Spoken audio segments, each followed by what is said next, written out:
C'est l'heure de l'instant diplomatique. Comme chaque dimanche, Eva Soto reçoit ce matin Daniel Sheikh, ancien ambassadeur d'Israël en France et en charge des relations internationales du Forum des familles des otages.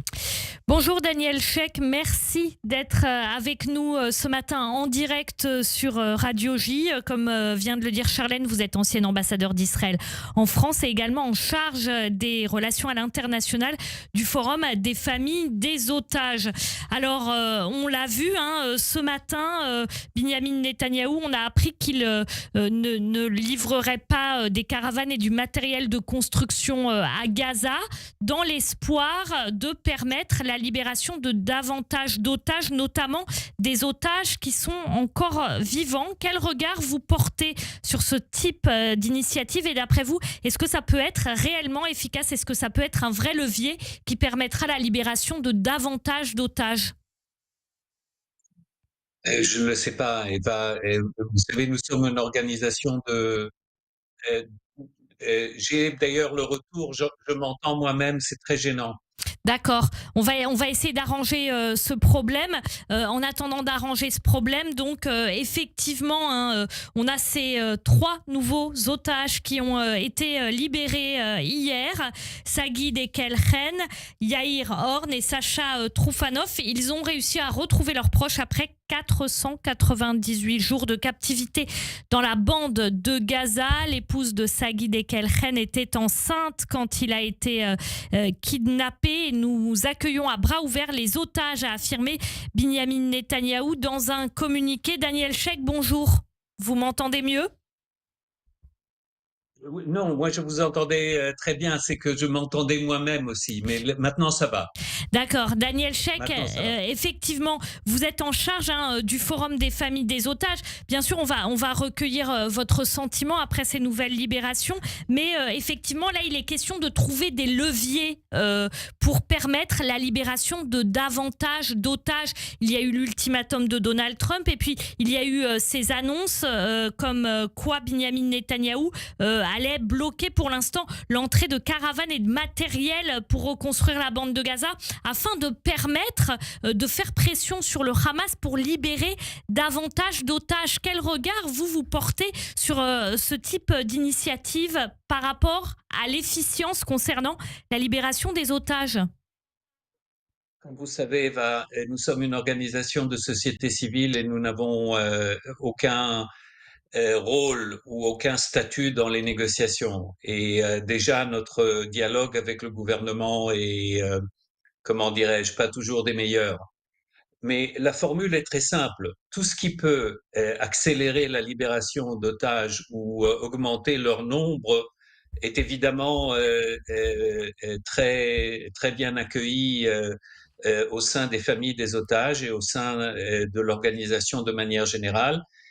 Par contre, tout ce qui peut ralentir ou entraver les libérations qui nous attendent encore cause de graves problèmes. Alors, je ne sais pas honnêtement si c'est un levier qui va marcher ou est-ce que ça peut faire capoter tout l'accord. On le verra. Il se trouve que depuis quelques semaines, la meilleure, peut-être pas, c'est pas le mot la meilleure manière, mais la manière la plus euh, sûre de voir chaque semaine des otages libérés, c'est de rester fidèle à l'accord qui a été signé.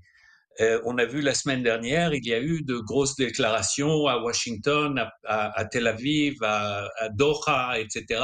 Nous allons faire ça, nous allons faire ça.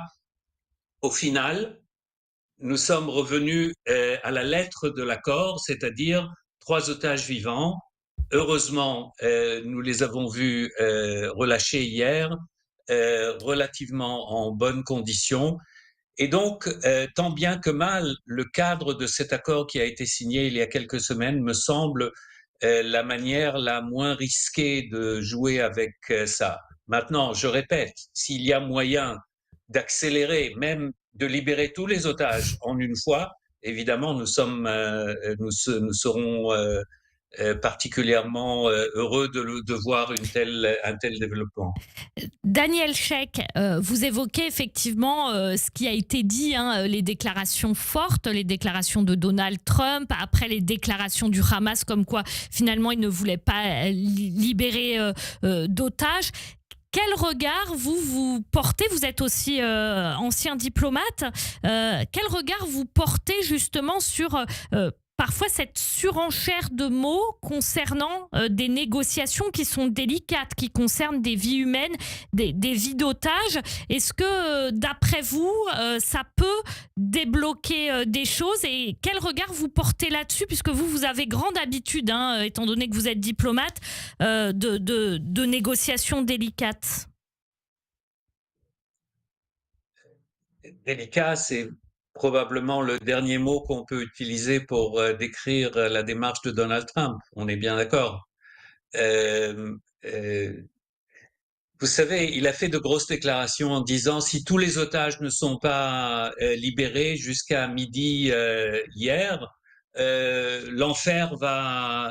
Bon, tous les otages n'ont pas été libérés, midi hier est passé et l'enfer n'a pas éclaté. Donc, peut-être ça a fait pression sur le Hamas, mais d'un autre côté, au fur et à mesure que les déclarations euh, sont un peu vides, c'est-à-dire n'aboutissent pas à quelque chose de concret, c'est un moyen qui va s'affaiblir avec le temps.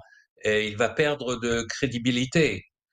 Je garde un comment dirais-je, un sentiment très positif par rapport à Donald Trump pour une chose jusqu'à présent, c'est d'avoir débloqué les négociations entre Israël et le Hamas pour finalement signer l'accord qui, comme vous le savez peut-être, a été sur la table depuis le mois de mai dernier. C'est-à-dire, ce qui a manqué, ce ne sont pas des négociations parce que l'accord a changé. Il faut vraiment une loupe pour trouver les évolutions dans le texte. Ce qui a manqué, c'est la volonté politique. Et c'est Donald Trump et son émissaire Steve Witkoff qui ont, en Donner quelques l'impulsion. jours et avec une collaboration entre l'administration sortante et celle qui est venue, qui ont pu débloquer ça. Très rapidement, hein, il nous reste malheureusement très peu de temps, 30 secondes, Daniel Sheikh. Votre sentiment par rapport à ces visages de retour en Israël, Sagi Dekelchen, Yair Horn et Sacha Troufanov? Très rapidement. Je pense que c'était une bonne journée hier, vraiment, parce que la libération s'est faite sans difficulté et les otages semblent passablement en bonne santé. Et de les voir retrouver les siens, c'est vraiment, ça fait chaud au cœur. Merci beaucoup Daniel Sheikh d'avoir été en direct avec nous ce matin sur Radio J, ancien ambassadeur d'Israël en France et en charge des relations internationales du Forum des familles des otages. Merci. Et merci à vous Eva Soto. L'interview est à retrouver sur radioj.fr.